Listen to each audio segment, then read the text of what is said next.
Assalamualaikum warahmatullahi wabarakatuh. Apa kabar anak-anak sekalian? Semoga kalian selalu dalam keadaan sehat dan tetap semangat dalam belajar. Anak-anak sekalian, pembelajaran kita pada hari ini adalah tema 7 kepemimpinan, subtema 3 ayo memimpin pembelajaran ketiga. Sebelum kita mulai pembelajaran, mari kita awali dengan membaca doa terlebih dahulu. Berdoa di dalam hati mulai. Berdoa selesai. Sebelum kita lanjutkan, silakan klik subscribe dan nyalakan loncengnya supaya kalian dapat informasi terbaru ketika ada video baru yang diupload pada media belajar 4112 ini. Anak-anak sekalian, tujuan pembelajaran kita pada hari ini adalah melalui kegiatan mengamati, kalian harus mampu menyusun teks pidato dengan percaya diri. Kemudian yang kedua, kalian harus mampu mengidentifikasi nilai-nilai Pancasila yang diterapkan oleh anggota koperasi. Jadi nanti ada bacaan tentang koperasi, kalian harus mampu mengidentifikasi nilai-nilai Pancasila yang ada di dalamnya. Kalian harus mampu menuliskan informasi tentang bentuk-bentuk kerjasama dalam pendidikan antar negara di ASEAN dengan benar. Nanti disajikan juga bagaimana kerjasama dalam pendidikan antar negara di ASEAN. Baiklah anak-anak sekalian, ini adalah contoh pidato. Mari sama-sama kita baca dan kita pahami apa yang ada di dalamnya. Bapak dan Ibu guru serta seluruh karyawan sekolah dasar Palapa yang saya hormati.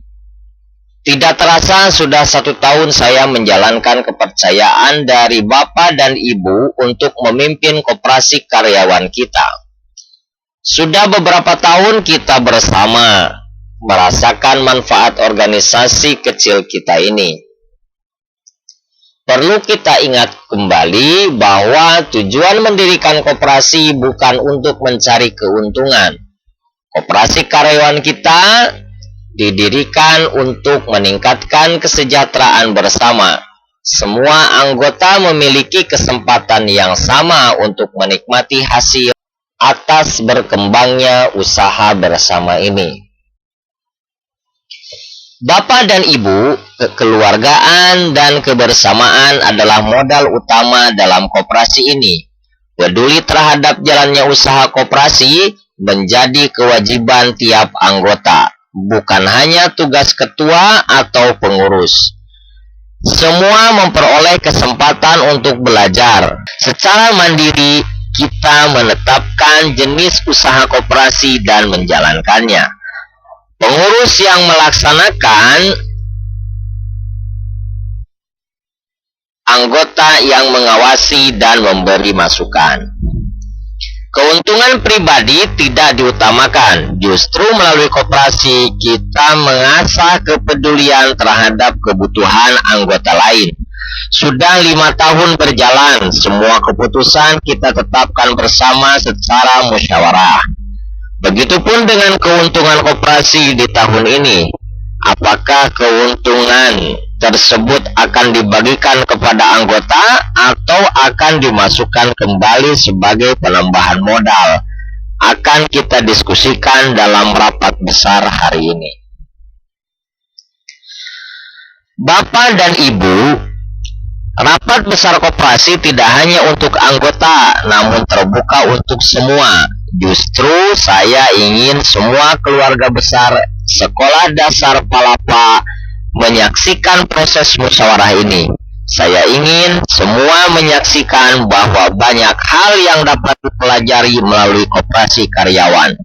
Saya ingin semua merasakan bahwa kesejahteraan bersama dapat diwujudkan melalui kepedulian, kekeluargaan, serta kebersamaan. Bapak dan Ibu, saya tentu berharap anggota koperasi terus bertambah. Semoga saja suatu saat nanti keluarga besar Sekolah Dasar Palapa lengkap ada di dalamnya.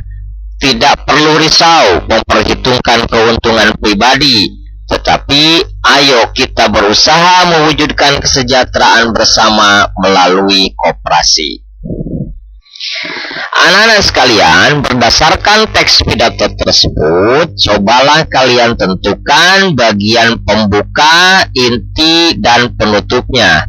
Berilah tanda di bagian tersebut dengan pensil, atau boleh kalian tuliskan misalnya dengan cara menuliskan paragraf pertama merupakan bagian pembuka, paragraf kedua merupakan bagian apa, paragraf ketiga merupakan bagian apa, dan seterusnya sehingga paragraf terakhir kalian tentukan apakah itu bagian daripada bagian pembuka, inti, atau penutup.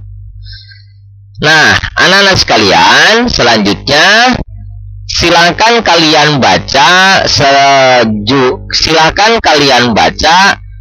Sejahtera Bersama Koperasi pada halaman 107 sampai dengan halaman 109.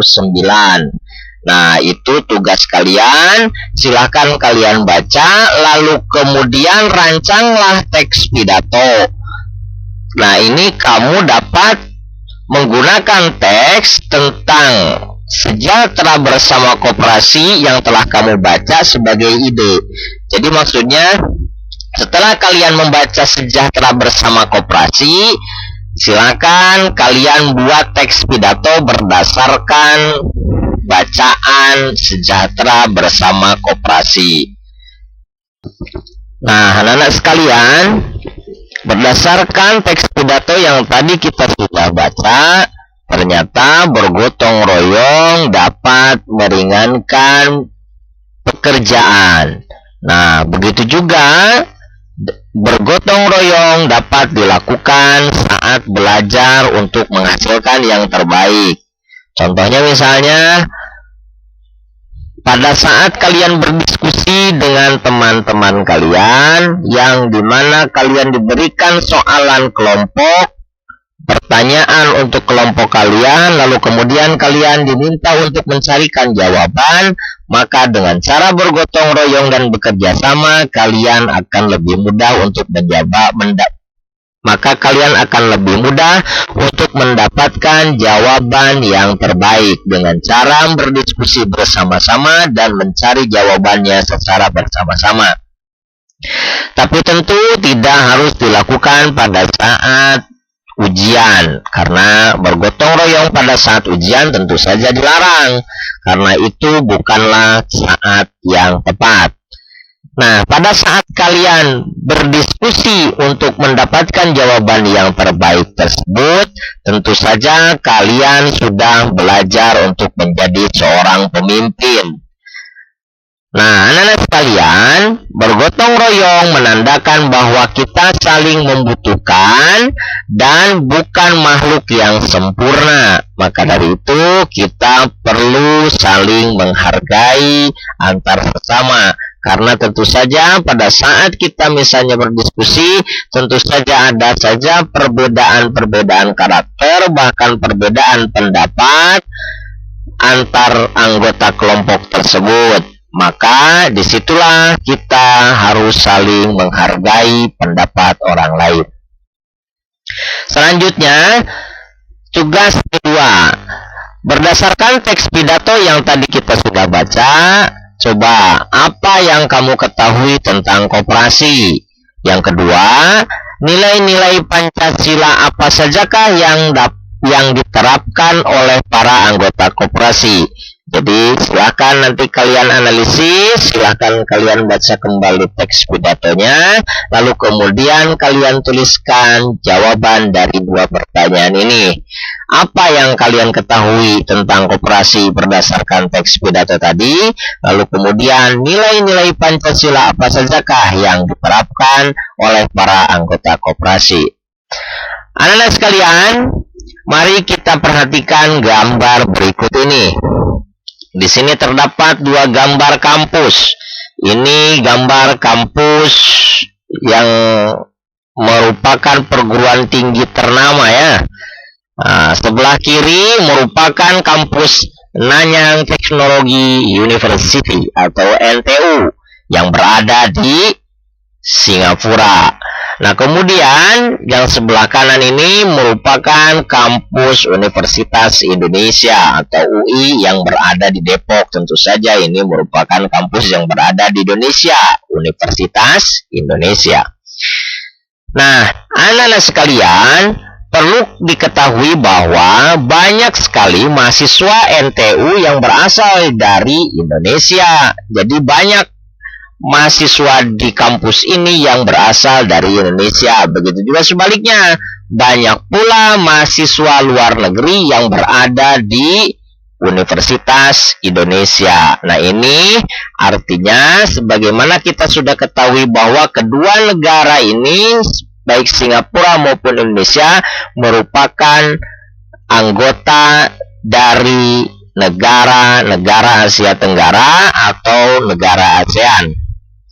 Nah, hal seperti ini merupakan bagian daripada kerjasama dalam bidang pendidikan, di mana mahasiswa Indonesia memiliki kesempatan bersekolah atau kuliah di negeri Singapura. Begitu juga Indonesia juga memberikan kesempatan bagi para pelajar Singapura untuk belajar di Indonesia atau bahkan dari negara-negara lain anggota ASEAN. Nah, hal ini merupakan bagian daripada kerjasama dalam dunia pendidikan. Anak-anak sekalian, maka dari itu silakan kalian cari informasi bentuk-bentuk kerjasama dalam bidang pendidikan di ASEAN. Kan negara ASEAN itu tidak hanya Singapura dan Indonesia, tentu saja ada negara-negara lain sebagaimana yang kalian ketahui dan sudah kalian pelajari.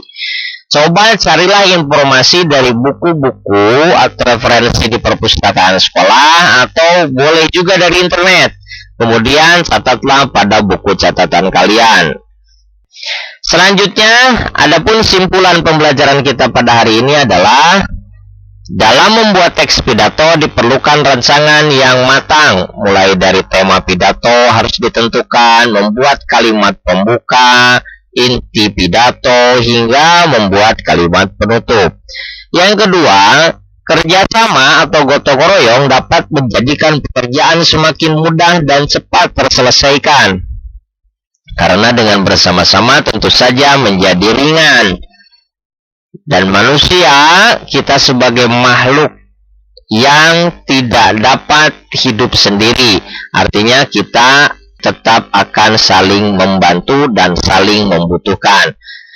Selanjutnya, yang ketiga adalah di antara bidang kerjasama yang dilakukan oleh negara-negara ASEAN adalah dalam bidang pendidikan. Walaupun selain daripada bidang pendidikan juga banyak. Tapi yang dibahas pada pertemuan kali ini adalah di antara bidang kerjasama yang dilakukan oleh negara-negara ASEAN adalah dalam bidang pendidikan.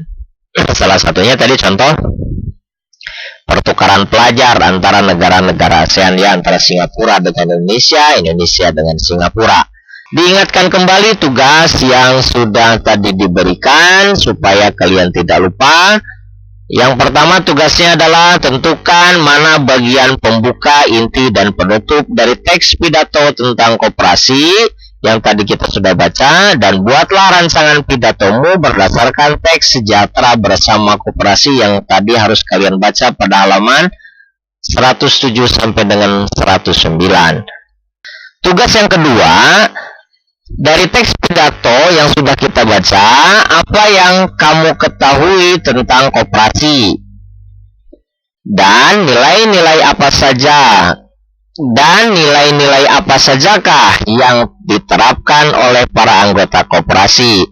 Nah, ini silakan kalian dilihat pada teks pidato yang tadi saja barusan kita baca.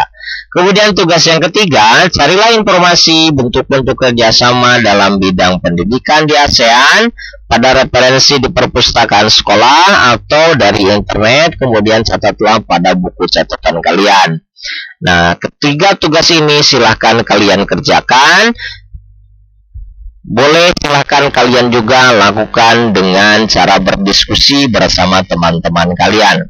Anak-anakku sekalian, demikianlah pembelajaran kita pada hari ini. Kita akhiri dengan berdoa bersama-sama. Berdoa mulai. Berdoa selesai.